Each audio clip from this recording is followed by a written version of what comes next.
fascinating conversation about our economy, Louisville, Kentucky, the issues facing us, and I'm so looking forward to Dr. Clark's talk about the effect of COVID-19 upon the Kentucky economy. Dr. Clark is with the Department of Economics at the Gatton College of Business and Economics. He heads up the Center for Business and Economic Research, also known as CBER. Dr. Clark received his undergraduate degree at the University of Kentucky. He received a master's in economics at the University of Kentucky, and he received his PhD at the University of Kentucky.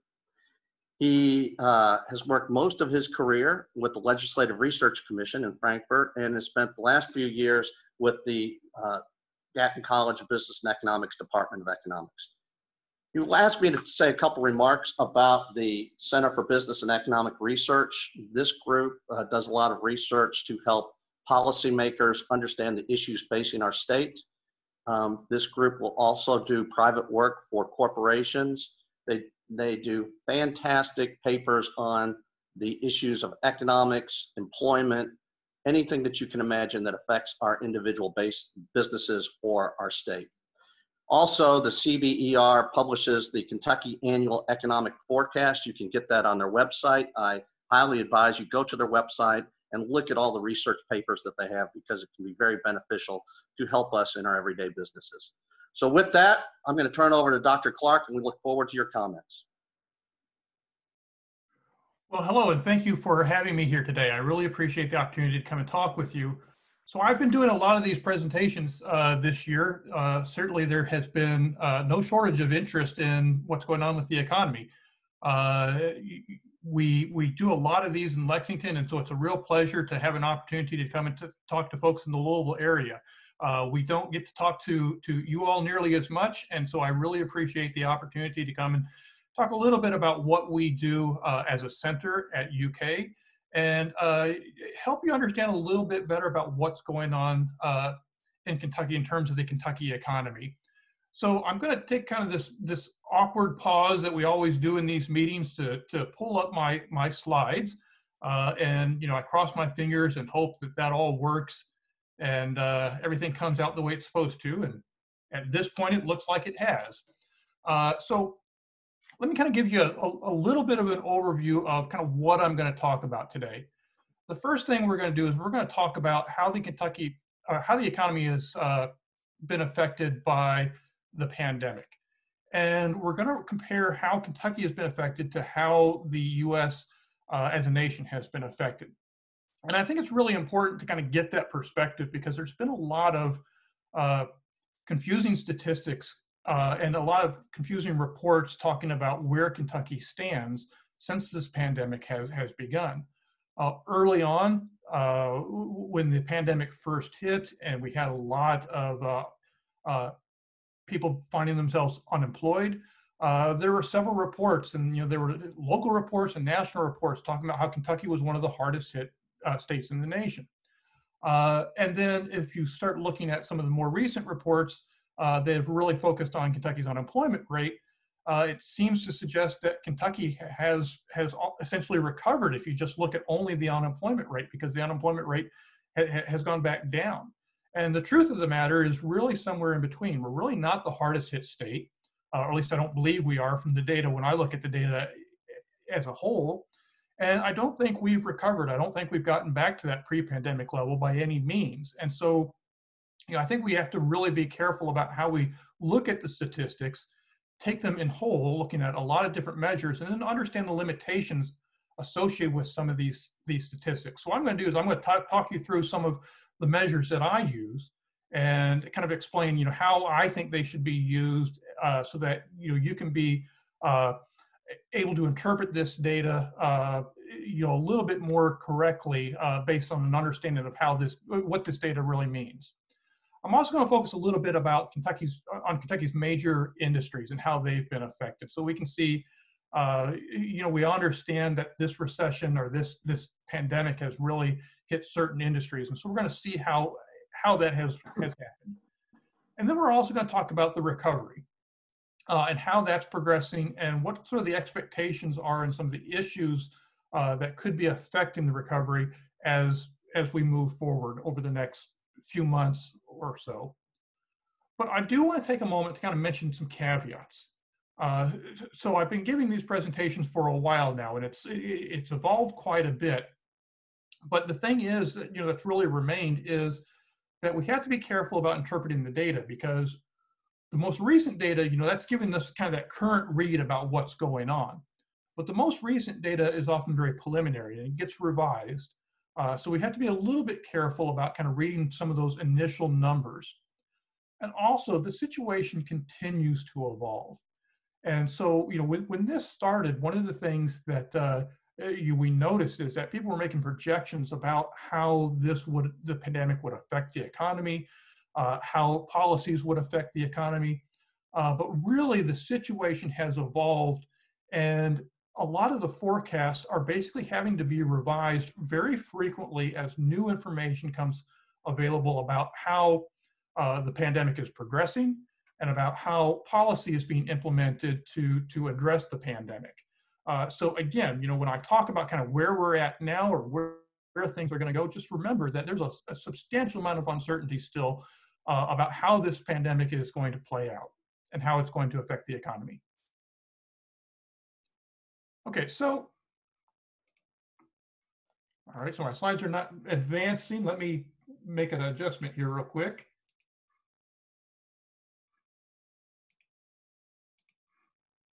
Okay, so when we talk about the economy, there's several measures that we really like to focus on. One of the big things that we like to talk about is GDP, or gross domestic product. And we throw these terms around, we got our own economic jargon, and we throw these things around like everybody knows what they mean. But I'm going to take a few minutes to try to explain these things. So GDP is basically the value. We measure it in dollars. It's the value of the goods and services that an economy produces. And when I talk about real GDP, all we're doing is we're taking out the effects of inflation. So we're not talking about it increasing simply because the price level has increased. So here what we're looking at is one of our big measures, our kind of broadest measure of economic activity for the US. And we're showing it in terms of the percent change from the prior quarter, but economists have some goofy ways of presenting numbers. One of the things we like to do is we like to talk about these changes in annual rates. And I don't want to go into great detail about what that means, but it's not the way most people think about how the economy changes from quarter to quarter. And the headline was basically in the second quarter, real GDP for the nation declined by about 32%. And that, that sounds huge, and it is a really large number when you look at it in historic perspectives. But what you might naively do is, if you're not really versed in the economic statistics, you might look at that and say, well, 32%, I mean, that seems to suggest that we lost a third of the economy. And that would be an incorrect interpretation of that because of the way we calculate this. The way most people, and really the way I kind of think about it, is what is the percent change from one quarter to another quarter? And really, when you look at it that way, what it suggests is that from the first quarter of 2020 to the second quarter of 2020, the value of the goods and services that we produced as a nation was down about 9%. Okay. So the annual rate would basically be if we continued at that level for the entire year. And we already know that's probably not going to be the case. GDP is going to be down, but it's not going to be down 33% for the entire year. So what we saw in the second quarter with all the shutdowns that were occurring, a lot of the social distancing orders that were put in place, we saw about a 9% decline from the first quarter to the second quarter in terms of the goods and services that we produce. Now that's still a very large number. We don't really see that type of a decline when you look at past recessions. And even here, you can go back to 2008, 2009 and see how big the decline was. This, again, is a very different type of recession, and it was very deep and very sudden. Okay. Now, the other measure we like to talk about are things that have to do with the labor force. And part of the reason we like to do this is because we get a lot of really good information fairly quickly. GDP net numbers come out about once a quarter. We're still waiting on how the third quarter did. But unemployment insurance claims are something that comes out very frequently. Employment numbers are something that comes out every month. And so they're really good information for kind of getting a good read on the economy. But there are some caveats that we have to have here. Now, one of the things I talked about when I started is that there were a lot of headlines talking about how Kentucky was one of the hardest hit states. And those, while I don't think we were one of the hardest hit states, those claims are based on what happened with initial claims for unemployment insurance. And so let's take a look at what some of these numbers look like. So there's our recessions, and there's what initial claims look like.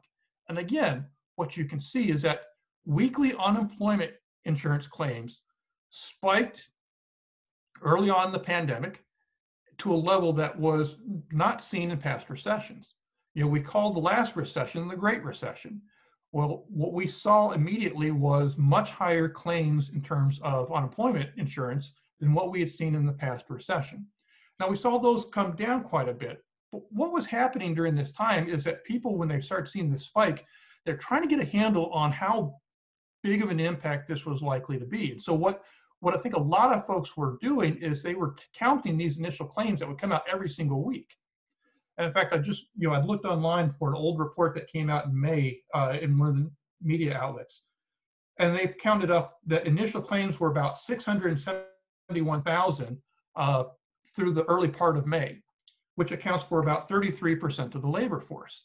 And that was what led a lot of people to say that Kentucky was one of the hardest hit states in the nation. Well, I kind of scratched my head at that. I wasn't quite convinced. I didn't really understand why Kentucky would be so different than the rest of the nation. And so I was a little bit concerned about that interpretation. And part of that has to do with the fact of how this unemployment insurance works. So what basically happens is you can file an initial claim, but then you have to go through the vetting process. The state has to determine, is it a valid claim? Did you really lose your job? Are you eligible for unemployment insurance benefits? And so, a lot of the claims that are made, even prior to this, there are a lot of claims that get filed that don't result in somebody actually getting a payment because maybe they haven't qualified or for some other reason. So I'm not a real big fan of looking at initial claims, although that was what was done kind of early on. And there was a lot of headlines suggesting that, Kentucky was the hardest hit. What I actually like to look at is continued claims. And so initial claims are kind of that flow of how many people are coming into the unemployment situation. Continued claims is more of that stock measure. How many people have filed for a claim?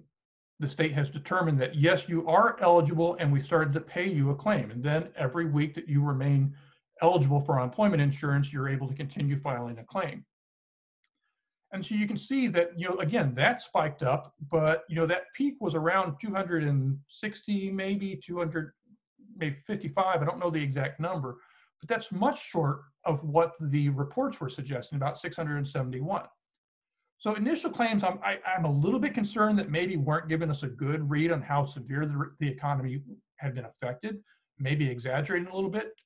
I think continued claims are a little bit better, but they're not without problems either, because as we well know, that there has been a bit of a backlog of claims, and so they may not be providing a perfect indication of what's been going on as well. But continued claims are probably a better measure of what has happened than the initial claims. And so let's look at that in terms of how we've done relative to the rest of the nation. So here what I'm basically showing you is what we call the insured unemployment rate. This is not our headline unemployment rate that you normally read about in the news. What we're doing here is we're saying how many people are continuing to be on unemployment divided by the number of people who are covered by unemployment. So we're trying to put it in perspective of what share of the workforce is on unemployment. And we do that for both Kentucky and the nation. And what we see is that in April and May, that Kentucky was being affected about the same as the rest of the nation. And in fact, as we moved throughout the year, we started to see those claims come down in Kentucky. And they're coming down both in Kentucky and the nation, but Kentucky was coming down a little bit faster than the rest of the nation. Now, again, there may be some, I'm sure there are some claims that still haven't been processed. So, we still have that as a potential issue for this. But what it seems to be suggesting is that it's not so much that we were one of the hardest hit states, but that we really seem to be about in the middle of the pack when you look at states. And the effect in Kentucky has been very similar to the effect in the rest of the nation.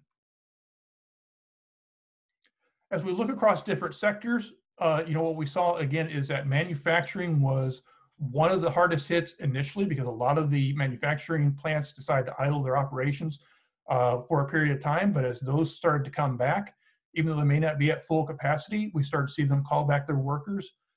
So a lot of them were able to come off unemployment insurance. We saw similar spikes in terms of healthcare. I know hospitals were particularly concerned, but what we saw, at least nationally, I can't look at this so much in terms of the state, but nationally, what we saw is a lot of these job losses were in physician offices and dental offices. In fact, nationally, early in the pandemic, what we were seeing is about half of the employment levels as what we were seeing prior to the pandemic for dental offices. But again, as those businesses adapted, they were able to call back a lot of their workers, and so claims went down. Same type of thing. Again, we know that this was one that hit accommodations and food services and retail trade very, very hard. But again, after that initial spike, those have all tended to taper off. Now, they're still at levels much higher than prior to the pandemic. But it's kind of a sense of how some of the different sectors were hit in terms of unemployment insurance. Okay, so our big headline number that we like to talk about is our unemployment rate. And so this is different than what I talked about before. This is what you do read in the news fairly frequently. And we publish these statistics every month. And you can see here Kentucky in the US, and that generally, Kentucky's unemployment rate tends to be higher than the nation. But strange things happened as we moved into the pandemic. The unemployment rate spiked for both Kentucky and the US, and Kentucky's was a bit higher than the nation. But then fairly quickly in the subsequent months, we started seeing that drop. But Kentucky dropped to a much greater extent than what we saw in the rest of the nation. So around June, Kentucky's unemployment rate was about 4.4%, which was really very similar to what it was prior to the pandemic. And there were a lot of news reports suggesting that some areas in Kentucky were actually had recovered because of this unemployment rate being back down to pre-pandemic levels. And we were much lower than what we saw in the rest of the nation. So that was a bit puzzling. But I'm actually not a big fan of only using the unemployment rate. I actually think it can be a little bit misleading if you don't understand what it really means and some of the other things that go into it. So what I want to do is I want to focus a little bit about what's going on with Kentucky's low unemployment rate. Does it really mean we've recovered, that we're back to pre-pandemic levels? And the answer is it doesn't. So the unemployment rate basically comes from a survey. The U.S. Bureau of Labor Statistics sends out surveys to households, and they ask about the employment situation of the people in the household. And people are put into basically three different categories. If you're working for pay, you're classified as employed. If you were not working for pay, but you were actively searching for work during the past 4 weeks, you're considered unemployed. But that search is a key part of classifying you as unemployed. Those two groups make up what we call our labor force. If you add those two groups up, that's our labor force number. But the third group are people who are not in the labor force. These are people who are not employed, but they are not searching for work. And this can be a broad group. This can be a student who is focusing on their studies, and so they're not looking for work. This could be a retired person who is again not searching for work, but for a very different reason. But it can also be individuals who maybe lost their jobs recently, but for whatever reason are not searching for work. Maybe because they anticipate that they're going to be able to come back to work. Maybe they feel that this is not the right time to be searching for work because you don't have as many people hiring. So we have this other group of people who are not in the labor force.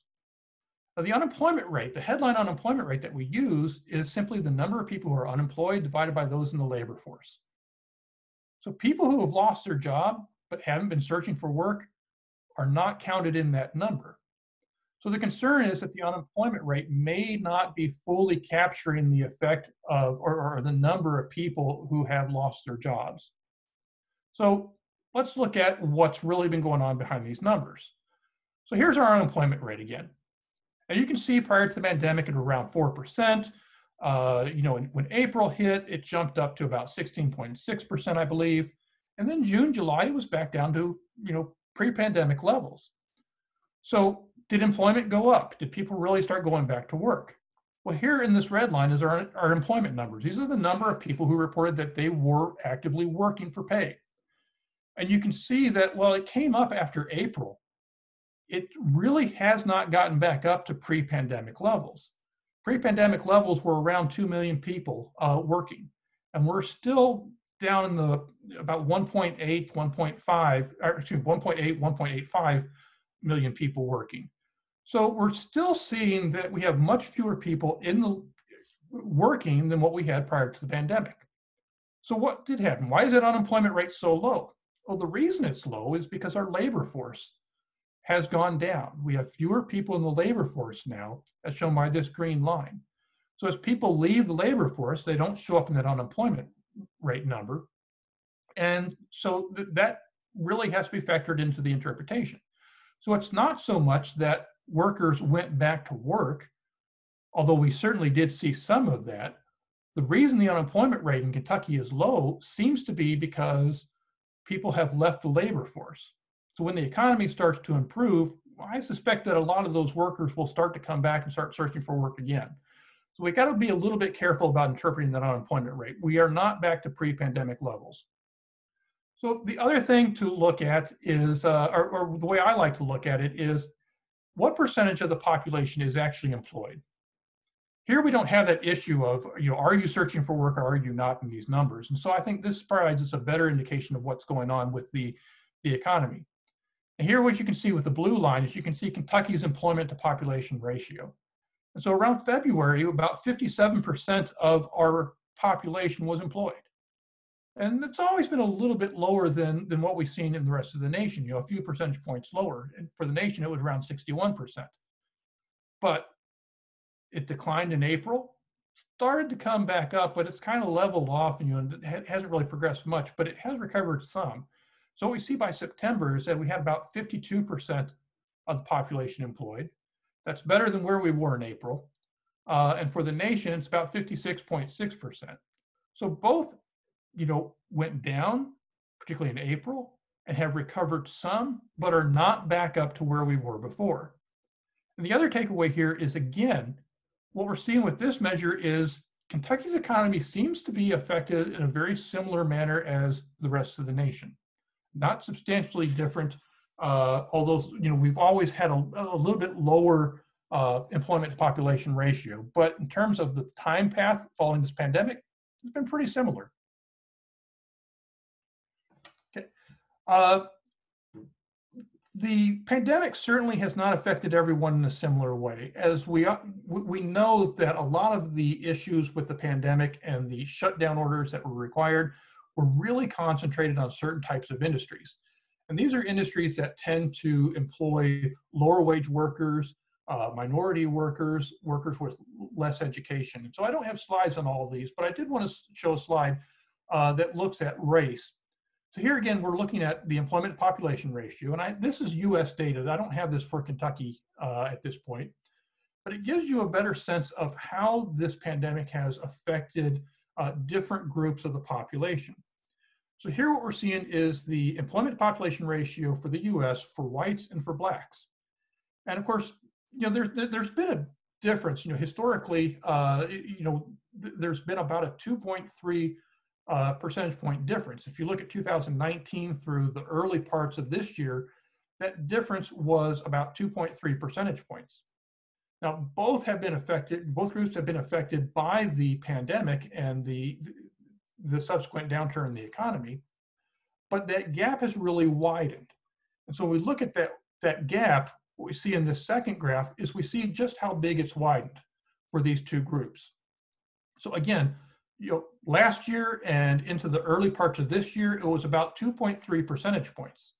If you look at the last 4 months, that gap has been about 4.6 percentage points.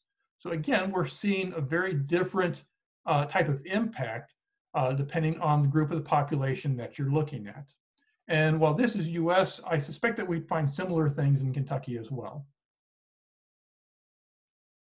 Okay. So let's turn to another measure of employment. So we talked about, surveying people in households about their employment situation. We also get data from businesses. We ask them, well, how many workers do you have employed each month?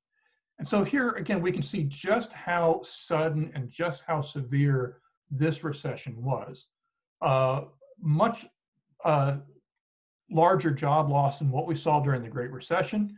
It has come back, but if you look at those last few months, you can see that we've recovered a lot of the jobs that we lost. In fact, we've recovered about 63% of the jobs that we lost in March and April, but we are still down substantially from where we were prior to the pandemic. So how do we compare relative to the rest of the nation? Well, if we look at employment and kind of benchmark it to where we were in January, and so what I'm basically showing you is how's the employment level in each month compared to where we stood in January, and I'm doing this for Kentucky and the US, you can see that employment for both dropped substantially in April and has been coming back. But what you see here in September is that we are still about 6.2, I believe it's 6.2 percentage points or percent lower than where we were in January. And for the nation, it's about the same. So again, you know, a lot of the statistics that I'm seeing are suggesting that the employment impact in Kentucky, or the economic impact in Kentucky, has been very similar as what we're seeing for the rest of the nation. In terms of employment losses, our employment losses, if you look from January to September, again, we've recovered a lot of these, but where we still stand, we're still down about 6.2 percentage points. Many of those losses are coming from professional and business services. And to some degree, these are temporary workers, but it's not just temporary workers. We're seeing this across a lot of different business services. Government employment is down. Most of this tends to be in terms of local government, which does include the school districts.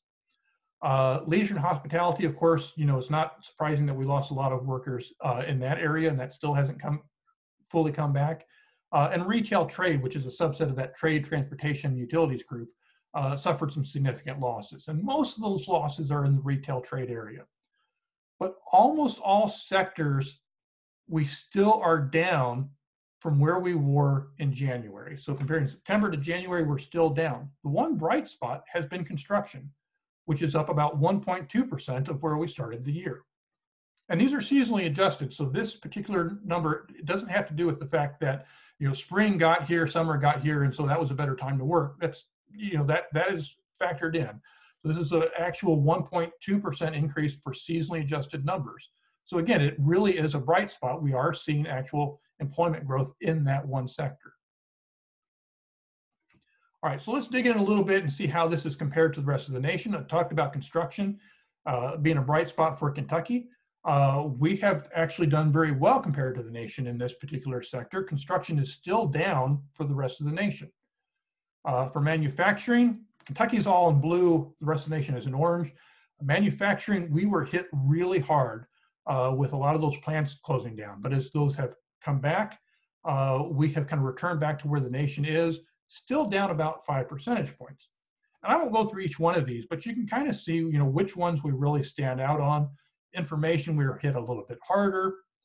If we look at financial services, again, those we were hit a bit harder than the rest of the nation. Same thing in terms of professional and business services. We've actually recovered a little bit faster in the area of leisure and hospitality, but we are still down about 10% in terms of our employment levels in that sector. Focusing on some of the MSAs, the experience that we're seeing throughout the nation and the rest of Kentucky is really showing up in our MSAs as well, which is not surprising because our major MSAs make up a large part of our job base. But if you look at the employment for Jefferson County, which is in that red line, you see that, you know, it was a little bit harder hit than Lexington and Cincinnati areas, but where it stands now is very similar. You're down just a little bit less than 6% from where you were in January. In terms of the losses for the Louisville, Jefferson County area, it's still down about 36,000 jobs, which is about 5.4%. Now, actually, I'm having to change my comparison here because these are not seasonally adjusted numbers. I'm having to compare it to September 2019. So that's a little bit different. And that's because of the availability of data. I can't show the sectors with seasonally adjusted numbers. But what you can see is, again, we're down across most of these sectors. leisure and hospitality being hit particularly hard. Okay, so let's talk about going forward. Well, I always like to show the consumer sentiment to kind of tell you where consumers seem to stand. Consumer sentiment is down, of course, with the pandemic, not surprisingly. It's bounced around a little bit, but it really hasn't come back up, and it's down about where we were as we were pulling out of the last recession. But I want you to kind of hold on to that because we're going to talk about that as we talk more about the recovery.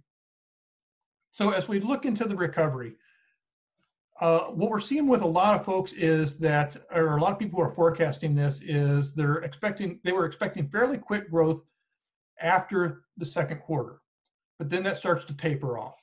And we've certainly seen that, in the previous slides that I was showing you in terms of employment, we were seeing that slower growth. Now this forecast is a little bit dated, but even where it was showing, that GDP wouldn't be back up to where it was until maybe late 2022. Employment levels may not be back up to where they are at the national level long past 2022. And that's fairly typical of a lot of the forecasts that have been coming out here lately, although the timing may be a little bit different. As we look to the recovery, the thing to remember is that this particular downturn was really a policy choice to address a public health threat. And the recovery is going to continue to be determined by the progression of that the virus and our response to the virus, whether that be in terms of redoing social distancing orders in some degree, or whether that has to do with additional fiscal stimulus. But the path of the recovery really remains uncertain. And it's really that issue of balancing that reopening with the containment and how well we are able to do that. Now, I realize I'm really getting tight on time, so I think I'm going to go ahead and basically wrap it up. A lot of the things that I think you watch for are the things that I've been talking about before. And so I'm going to go ahead and turn it back over to you all in case there are additional questions, because I realize I've been going on quite a while now. Well, we really, really appreciate your information, the data. It really is, quite illuminating. So we do have several questions, and I'll go ahead and start with the first one, if that's okay with you. Chris Whalen asked, was the drop to extreme low employment rate for Kentucky a result of opening business beyond governor's guidelines, or was Kentucky pretty compliant with state guidelines compared nationally? I haven't looked at that. I do think, it probably does show up to some degree in the employment numbers. I'm aware that there have been some studies out there that have been looking at how the economy was affected by the social distancing orders, and certainly the social distancing orders, the more rigorous those were enforced, that is likely to have some type of an impact on employment. And so, it's likely to play a role, but I can't tell you exactly, how much of a role that is. Thank you. This comes from Robert Chatham, and he asks, when did the government stop including workers not seeking employment? Population ratios by race. What is the percentage for Hispanics? Okay, so the first question, when did the government stop including workers not seeking employment? This has been the definition for as long as I can remember. We actually have a lot of different definitions of unemployment, the unemployment rate. But the official unemployment rate does not, or the one that you see in the headlines typically, does not include workers who are not searching for work. There are other measures, again, that do include that, but they don't seem to get nearly as much attention. So it's not an issue that people weren't aware of in the past. It's something that we know has always been an issue. It's just you have to be careful in terms of interpreting that number. In terms of the other issue, population ratios by race, I haven't looked at those for Hispanics, but I think that's an important issue. I wouldn't be surprised if we would see similar things in terms of the gap of employment to population ratios growing for some of those other groups as well. I'm also curious, do you do it by education levels as well? They are available. I have not looked at that, but I would expect that, again, because this economy or this economic downturn has really been hard on some of these service type jobs, that those are going to be more populated with lower educated workers. So I expect, again, the gap has probably really grown in that area as well. Okay. Any thought why information services were hit harder in Kentucky than across the U.S.? I've scratched my head on that. I don't really know exactly why that's the case. It's a great question. I'm afraid I don't have a great answer for that. Okay. Would Kentuckians tolerate financially and emotionally a second shutdown like what we had in March and April? That's hard to say. Again, I think, when economists look at this, we look at what is the economic cost with the potential benefits in terms of safety. And so, I think their willingness to tolerate that may have a lot to do with how they perceive those safety benefits. I think it's going to be harder to go back to where we were in the early days of the pandemic. But I also think that, we've learned a lot. A lot of businesses have learned about how to adapt their businesses to hopefully minimize the spread of the virus. So, how much we need to go back to that is still an open question. Dr. Clark, thank you so very much for your presentation. We have other questions, but we do have Leader McConnell on the line. So we'll hopefully